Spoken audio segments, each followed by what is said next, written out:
Olá, alunos. Aqui quem fala é o professor Anderson Barreto. Iniciamos agora mais uma aula de História para a turma do sexto ano. Na aula de hoje, a gente vai discutir a Grécia Arcaica, outro período da história da Grécia Antiga, que nós vamos entender como foi basicamente o surgimento das cidades-estados, como Atenas e Esparta, que nas próximas aulas a gente vai entender como foi como elas foram construídas, né, especificamente as duas cidades, e como toda a sociedade da Grécia se baseou nesse sistema de cidade e estado. Bom, antes do período homérico, né, a gente tem que lembrar da herança dos cretenses, né, que governavam a região na figura de reis governando os palácios, né? Você tinha os palácios, né, que eram residências onde moravam os reis, e por conta disso, né, esse sistema político foi sendo usado muito nesse período homérico nas regiões diversas da Grécia. Porém, os aqueus, né, que dominaram boa parte das cidades gregas, né, que vieram morar na região, acabaram administrando outro tipo de sistema político, que era chamado o gens, né? O gens era um tipo de clã familiar. Quem assiste, por exemplo, animes, né? É muito comum você ver a palavra clã, né? O que é o clã? É uma família, né? A família que seriam essas gens, né? Com o tempo eles foram se unificando, né? Várias famílias através de casamentos, através de boa relação, de convivência, né? Acordos militares. Esses gens foram se agrupando em fráteas, né? O que seriam essas fráteas? Seriam associações, né? Grupos de gens, né? Grupos de clãs que se uniam para viver em um local só. Com o tempo, essas associações, né? essas fráteas, foram se unificando nas chamadas tribos, né? Ou nas chamadas vilas, né? Que é a base, né? para o surgimento das cidades-estados. Os reis, conhecidos como basileus, né, foram perdendo espaço aos poucos com o fortalecimento de uma aristocracia guerreira. O que seria então essa aristocracia? Né? Seria um grupo pequeno de pessoas que tinham uma grande extensão de terra, né? Eles tinham várias porções de terra dentro da Grécia Antiga, e além disso eles eram guerreiros. Né? Eles eram as pessoas que lideravam os outros quando a Grécia estava sendo atacada por algum inimigo. Então os reis eles perdem um pouco o espaço e dá lugar a esses guerreiros, né, esses soldados que eram mais importantes para aquela sociedade do que a figura do rei. Aqui nesse mapa a gente vê meio que um pouco a divisão. Vocês podem dar uma pausa e aí brincar de procurar, né? Onde eram as áreas tribais, é onde você tem essa parte circulada de azul, né? É onde você tinha essas tribos formadas de gens. A parte circulada de vermelho é onde você já tinha a presença de cidades e estados, né? De cidades, principalmente. Cada estrelinha dessa é uma cidade que já existia naquele período. A gente pode ver aí rapidamente. A gente vê Esparta, a gente vê Atenas, a gente vê Lebos, Éfeso, Halicarnasso, Rhodes e Lindo. Já eram cidades que existiam dentro da Grécia. Bom, aí surge então, né, com o surgimento das tribos, essas tribos vão crescendo, e aí vão surgindo então as primeiras cidades-estados, que são, para os gregos, chamadas de polis, né? Riberópolis, polis, né? A brincadeirinha aí. O que seria polis então? Polis, em grego antigo, significa cidade. E nessas cidades, né, elas foram organizadas com uma certa autonomia de administração, leis e costumes próprios. Ou seja, cada cidade era independente da outra, né? Nenhuma cidade mandava na outra. Cada uma delas tinha sua própria política, sua própria organização militar, suas próprias leis e um deus próprio que eles veneravam. Aí vamos ver agora um pouco do que existia dentro de uma cidade-estado na Grécia, né? Você tinha a Acrópole, que era basicamente o templo religioso, né? Esse templo religioso normalmente ele era cultuado por um deus único, né? Dentro da mitologia grega eles escolhiam um deus, né, para venerar. Por exemplo, Em Atenas, veneravam Atena. Em Esparta, veneravam Ares, e por aí vai. Também havia a Ágora, né, que era uma chamada praça principal. Né, quando você tem a praça principal numa cidade até hoje, né, era chamada de Ágora naquele tempo, né, e era usada para realizar as assembleias. O que eram as assembleias? Eram locais, né, reuniões com a população, normalmente essa aristocracia que eu estava comentando com vocês, né, esses grandes proprietários de terra, que se reuniam ali na Ágora para discutir as ações da cidade, né? Era o surgimento da democracia, porque eram esses aristocratas, né, que tomavam as decisões políticas da cidade. E aqui nessa imagem, esse desenho bonito, a gente está vendo aqui uma representação do que seria uma cidade-estado na Grécia arcaica, né? A gente está vendo aqui a cidade, basicamente, né, em cima do morro. Lá em cima, né, aquela construção mais alta, ali é a Acrópole, né, seria o templo religioso que existia na cidade dos estados.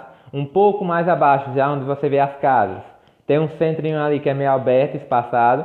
Aquilo ali seria a Ágora, né, seria a praça principal. E ao redor seriam as terras cultiváveis, né, a região onde os gregos praticavam agricultura. E normalmente essas áreas de agricultura eram pertencentes a poucas pessoas, que essas poucas pessoas eram chamadas de aristocratas.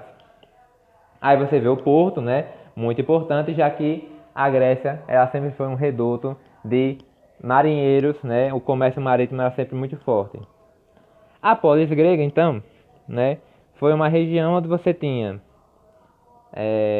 a instituição da Assembleia, né, que determinava um pouco de democracia, já que nas assembleias não era permitida a entrada de mulheres, as mulheres não votavam, né, estrangeiros não votavam, escravos não votavam. Então havia um certo limite para a população poder participar das assembleias. Então era uma forma democrática, porque a maioria vencia na discussão, mas ainda não era a democracia que hoje é usada no mundo todo. Apenas, como eu disse, o comércio, né, era muito importante naquela época, já que com o comércio marítimo, né, você tinha a utilização do excedente agrícola, né? Tudo que era produzido dentro da cidade era consumido por ela, era comercializado e consumido. Porém, sempre havia um excedente. E esse excedente sempre foi usado em forma de comércio para você comercializar com outras regiões. Para esse comércio, né, com o comércio crescendo e evoluindo nas cidades gregas, né, foram criadas moedas para viabilizar as negociações. Né? Aqui é um exemplo de uma moeda grega, né, provavelmente de Atenas, né, por causa dessa coruja. A coruja é um símbolo da deusa Atena, né, e também por causa da outra imagem. Né? Essas moedas eram usadas para facilitar o comércio entre as cidades. Aí surge então a tirania grega, né? O que foi essa tirania grega? Foi um período meio obscuro da Grécia Antiga, onde a sociedade, né, as cidades eram governadas por aristocratas, né? Um grupo específico de pessoas, ou só uma pessoa realmente, tomavam conta da cidade. A valorização e concentração das terras nas mãos de uma elite social começaram a provocar mudanças, né? Então, essa concentração de terras na mão de poucas pessoas passou a ser muito valorizado e começou a mudar a sociedade, já que poucas pessoas controlavam as terras, elas controlavam a cidade, elas controlavam a produção de alimentos, elas controlavam o comércio, então elas basicamente controlavam as cidades. E é nesse período que surge então a tirania grega. As fortes tensões sociais nessa época obrigavam as polis a iniciarem seu processo de expansão territorial, o que levou à fundação de várias colônias. Né? Com essa falta de terras para as pessoas, eles começaram então a expandir o seu território. E com isso foram alcançando, né, colônias em outras áreas. Lembra que eu falei para vocês lá na divisão do território grego, né, que você tem a Grécia Asiática, que era formada apenas por colônias?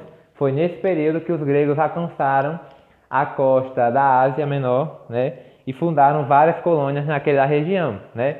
Por quê? Porque eles precisavam de mais terras para a produção de alimentos e para o comércio posteriormente. Essas condições levariam à transição da aristocracia para a tirania, regime político controlado por uma elite social ou só por uma pessoa, como eu disse, né? Você tinha essa formação de aristocratas, né, que governavam a cidade, mas com o tempo eles foram se unificando, se solidificando, né? E começou a surgir então a tirania, né? Que era um grupo específico de pessoas, né? Que eram amigas, né? Normalmente esses grandes proprietários de terra que governavam a cidade. Ou era somente uma pessoa que controlava toda a região e era basicamente um rei, né? Se tornava basicamente um rei, mas não com esse nome. É nessa época, por exemplo, que vários mitos gregos, né, são contados, né? É sempre importante a gente lembrar que o mito, né, a lenda grega, o mito grego, a mitologia, ela não é separada da história, ela é junto com a história, né? Então, esse é o personagem que a gente está vendo aí, para quem não conhece, é Hércules, o filho de Zeus, né, um semideus, filho de Zeus com uma mortal, e muitas das histórias de Hércules é ele lutando contra essa tirania, né? Contra esses aristocratas que governavam as cidades com mão de ferro, e ele lutava, né? Ele tentava ajudar o povo, a população, contra essa tirania.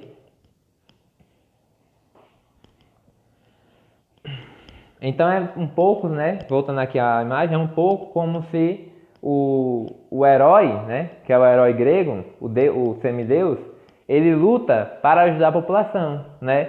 Então o mito surge por isso, né? É um cara que surgiu do nada que está ajudando a população. Ah, ele é filho de um deus, então. Né? Ele é um semideus, né? Ele é um herói grego. Essa é a ideia do herói que surge nas lendas. A criação da democracia, né? A tirania enfraqueceu com a aristocracia, o que causou uma grave crise social sem precedentes, né? Essa tirania, esse modo de você governar a Grécia, causou uma crise social, uma grave crise social, porque a população não aceitava, né? Não começou a aceitar esse poder absoluto na mão de poucas pessoas. E, para piorar, você tinha o ostracismo. O que era o ostracismo? Qualquer pessoa que fosse contra o regime da tirania, né, dos aristocratas, era condenada ao ostracismo. O que é o ostracismo? Você era expulso da cidade por mais de 10 anos. Era uma forma de punição, né, de penalização para as pessoas que iam contra o regime da tirania. Você era expulso da cidade e você não poderia voltar para aquela cidade por mais de 10 anos.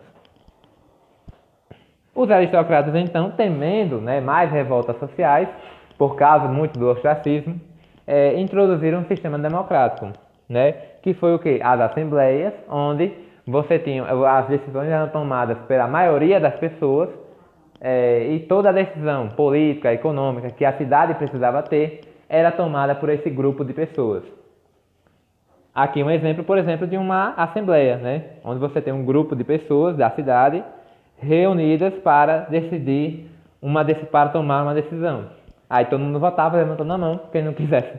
Quem era a favor levantava a mão, quem não era, abaixava a mão. Era assim que surge então o sistema democrático que hoje é utilizado em vários países do mundo. Atenas versus Esparta, então, surgem como as duas grandes potências, né, de cidades e estados na Grécia Antiga, né? Com essa formação da democracia, então, na Grécia Antiga, né, o que vai ser benéfico para as cidades? A expansão territorial para colonizar outras terras, né, ela aumenta a produção de vinhos e azeite, também aumenta o comércio, né, feito pelas cidades, e o escravismo passa a ser usado, já que você tem mais terras para plantar, já que você tem mais produção de alimentos, já que o comércio está sendo aquecido, os escravos são necessários para que o comércio, né, e a venda e a produção de alimentos seja condizente com a necessidade. Então, basicamente, as cidades gregas estão crescendo, estão se desenvolvendo, evoluindo economicamente e politicamente. Né? E na próxima aula a gente vai entender como foi que Atenas e Esparta, basicamente Esparta, surgem como as duas grandes potências da Grécia Antiga.